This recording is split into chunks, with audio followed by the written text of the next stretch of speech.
Hello mga kaading! Tara nga't samahan niyo ako maghanda ng panghapunan. Sa totoo lang, tamad na tamad ako talaga. Paano ba naman ang init? Nakakaumay gumalaw. Arte mo, Mima. Baka pag inarte, puti ng kilikili mo.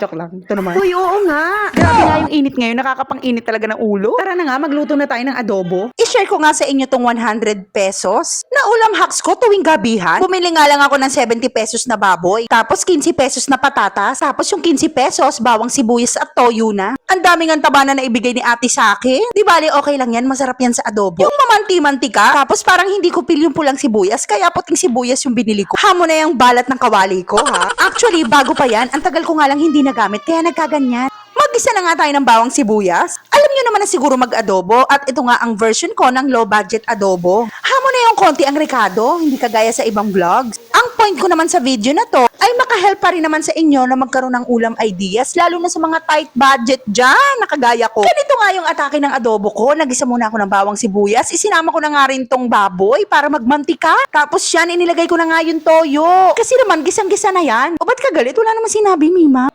Hindi ako galit.